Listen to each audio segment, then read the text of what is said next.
বিগত সরকারের সবচাইতে বড় দোষ ওলামা ইকরামদের গায়ে হাত দেওয়া আর কোরআনের মাহফিল বন্ধ করে দেওয়া। আগামীতেও শিক্ষা নেন, যদি ভবিষ্যতে কোরআনের মাহফিল বন্ধ করার কোনো ষড়যন্ত্র করেন, এই পৃথিবীর জমিনে আপনাদেরকেও লাঞ্ছিত করতে আমার আল্লাহর সময় লাগবে না। কথা বলে ডেকে। হ্যাঁ, অনেক নেতা আছে কোরআনের মাহফিল দেখলে ভাল লাগে না, এত মাহফিল কেন? তা আপনার সমস্যা কি? আপনার সমস্যাটা কোথায়? কোরআনের আওয়াজ অলিতে গলিতে চালু হবে, এটাই তো আমরা চাই। মানুষ খালি দিনের কথা শুনবে, দিনের বুঝবে। এই জায়গায় যদি 2 ঘন্টা না থাকে, যদি সিনেমা হলে থাকতেন বলেন কি হইতো? সব হইতো। যদি আমাদের এই যুবকেরা কোরআনের মাহফিল করার সুযোগ না পায়, ওরাই যদি গান বাজাইতো, কিছু করতে পারতেন? অতএব যুবকদেরকে ধন্যবাদ দেন, প্রত্যেকটা এলাকার যুবকদেরকে ধন্যবাদ দেন। ওরা বিভিন্ন সংগঠনের নাম দিয়ে, মসজিদ মাদ্রাসার নাম দিয়া কোরআনের মাহফিল করে। এই বর্তমান যুবকদের আমাদের অন্তর থেকে দোয়া এবং এদেরকে সালাম দেওয়া দরকার। আর আমাদের বাপদাদাদের ইতিহাস যদি আমরা তালাশ করি, 2000 সালের আগে অলিতে গলিতে গান হয়েছে, যাত্রা হয়েছে, নর্তকীর নাচ হয়েছে। আজ থেকে 15-20 বছর আগেও বাংলাদেশের অলিতে গলিতে সিনেমা হল ছিল, 2000-এরও বেশি সিনেমা হল। এখনকার যুবকেরা সিনেমা দেখতে যায় না, সিনেমা হল ভাঙ্গে শেষ। এখন বাংলাদেশে 50-60 সিনেমা হল। তার মানে কি বুঝলেন? এ কোরআনের মাহফিল যত চালু হচ্ছে, যত বেশি অলিতে গলিতে মাহফিল হচ্ছে, তত বেশি মানুষ ইসলামমুখী হচ্ছে। হেদায়েত হচ্ছে কিনা, মানুষ পরিবর্তন হচ্ছে কিনা, এটা আমরা দেখে বুঝতেছি। ইসলামের যে গণজোয়ার তৈরি হয়েছে, আগামীর বাংলাদেশ ইসলামের বাংলাদেশ। কথা বলে ঠিক কিনা? যে সময় একদিন আসবেই ইনশাআল্লাহ, ভয় পাওয়ার কোনো কারণ। চলেন সামনের দিকে যাই। সূরার নাম কি বললাম? হামিম আস-সাজদা। মনে থাকবে তো ইনশাআল্লাহ?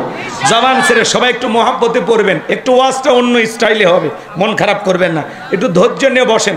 12:30টার পরে যদি ভালো না লাগে, একজন খালি হাত তুলে বলবেন দোয়া করেন। বিশ্বাস করেন, আপনি হাত তুলতে দেরি, দোয়া করতে দেরি করবো না, খালি একটু অপেক্ষা করেন। শুরু করি, জবান ছেড়ে সবাই পড়ুন। আউযু বিল্লাহি মিনাশ শাইতানির রাজিম, বিসমিল্লাহির রাহমানির রহিম।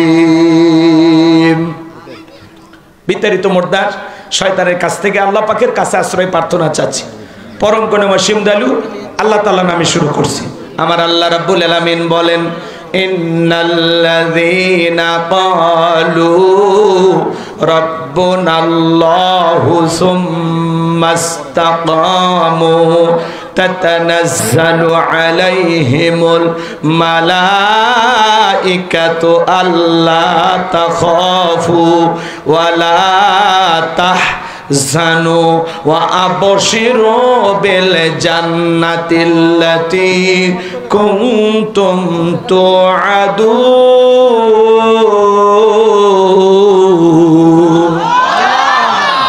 যে কোন আয়াত বা সূরার তাফসীর করতে হলে কোন প্রেক্ষাপটে, কোন সময় আল্লাহ তাআলা সেই সূরাটি বা আয়াতটি নাজিল করেছেন, সেই নাজিলের প্রেক্ষাপট জানার দরকার আছে না নাই?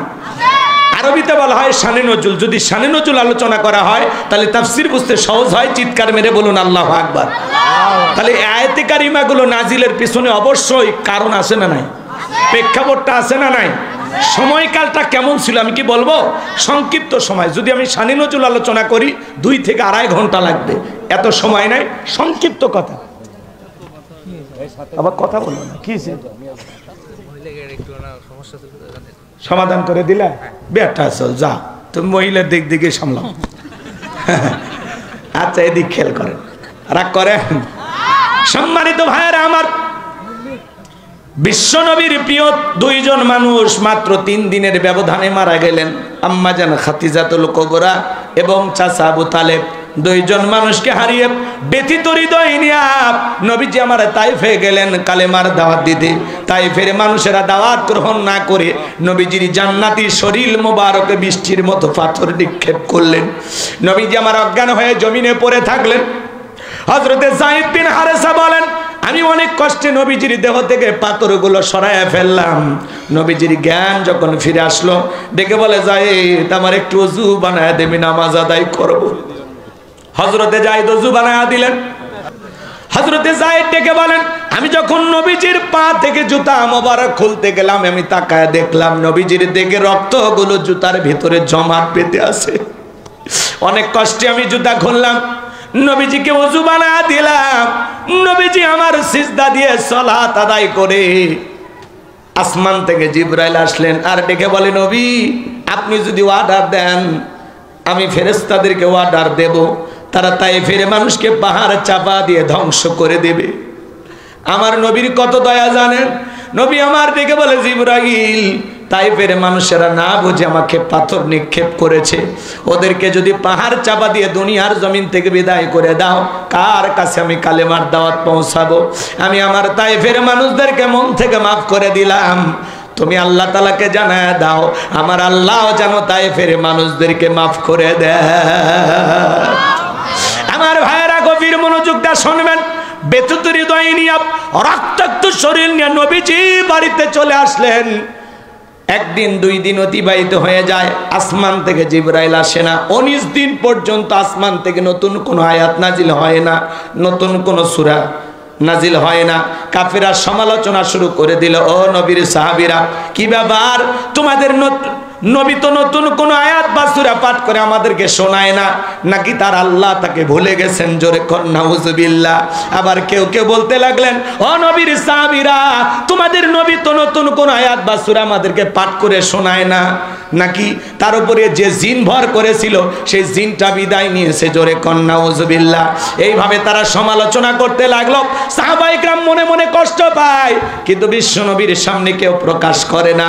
19 দিন পরে আল্লাহ তাআলা তখন এই পাওয়ারফুল আয়াতে কারিমা গুলো নাজিল করলেন জিবরাইলের মাধ্যমে। আমার আল্লাহ তাআলা জানিয়ে দিলেন, ইন্নাল্লাযীনা ক্বালু রাব্বুনাল্লাহ।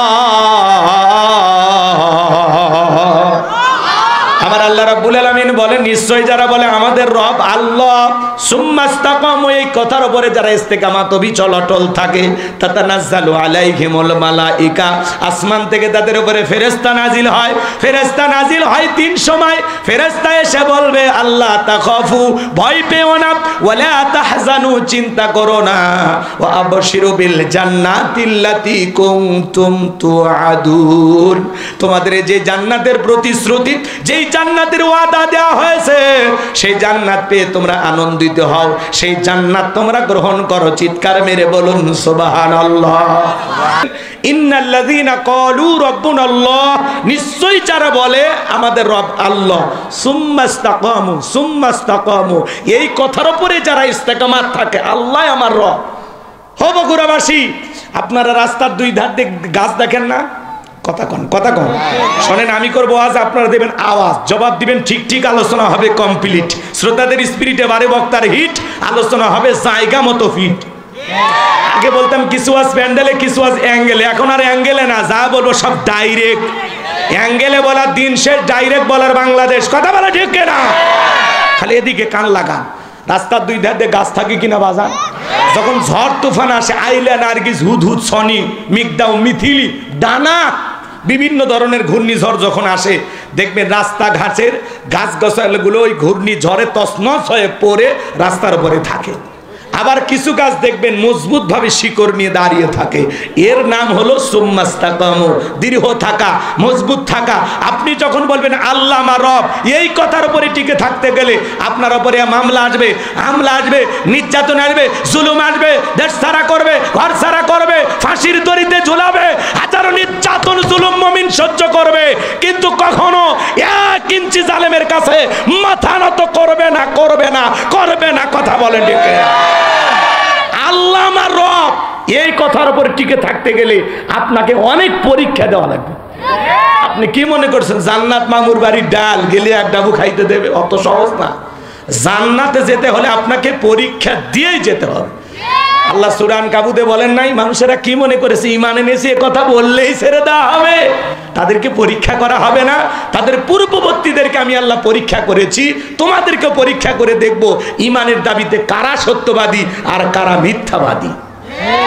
রাগ করেন, চলেন। ইন্নাল্লাযীনা ক্বালু রাব্বুনাল্লাহ, নিশ্চয়ই যারা বলে আল্লাহ আমার রব, বলেন তো আল্লাহ আমাদের কি?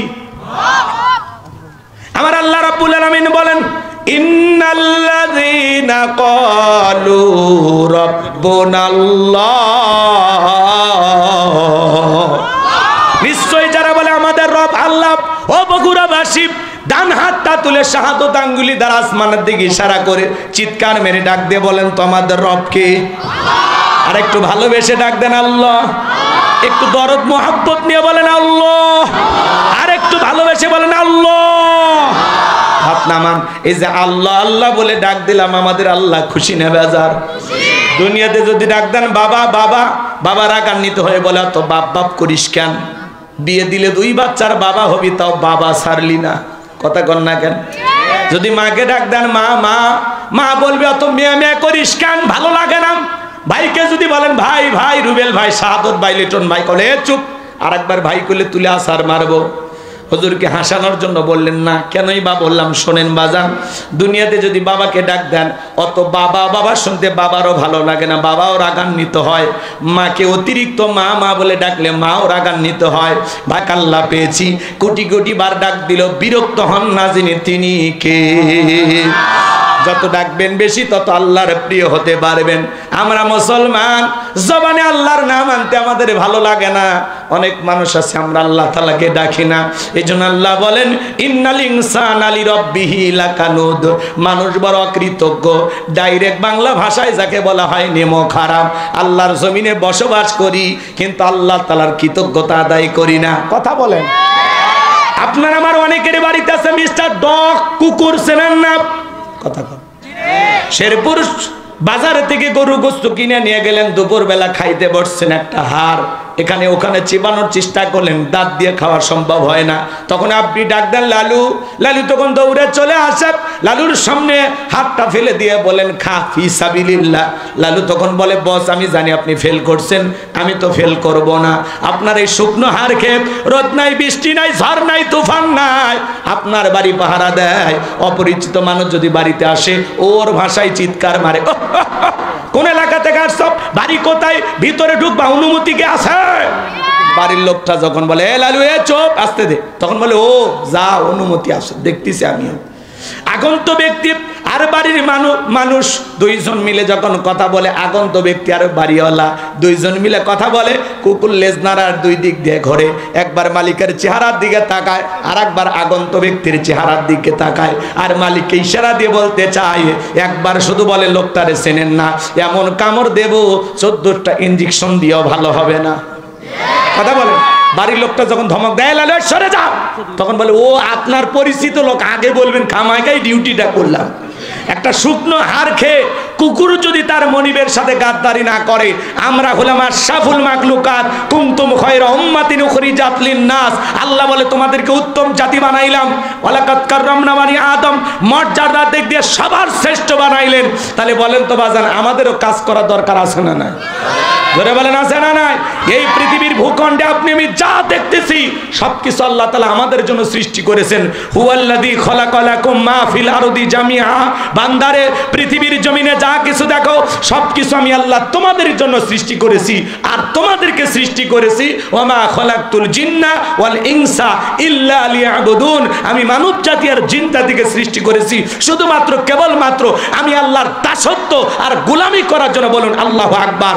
মানুষকে আল্লাহ সৃষ্টি করেছেন তার গোলামি করার জন্য, এবং মানুষকে সৃষ্টি করেছেন খলিফা হিসাবে আল্লাহর প্রতিনিধিত্ব করার জন্য। আল্লাহু আকবার বলেন। খালি গোলামি না, প্রতিনিধিত্ব করার জন্য। আমরা আল্লাহর খলিফা, আল্লাহর পাঠানো। কথা কয় না কেন? শুধুমাত্র গোলামি নয়, আল্লাহ আমাদেরকে এই সমাজ রাষ্ট্রের নেতা বানাবে। আল্লাহ আমাদেরকে পৃথিবীর শাসন ভার, ক্ষমতার ভার আল্লাহ দান করবে। একদিন তামাম পৃথিবীর কর্তৃত্ব রাজত্ব মুসলমানদের হাতে আসবে। তামাম পৃথিবীর সমস্ত এরিয়া জুড়ে মুসলমানের শাসন চলবে।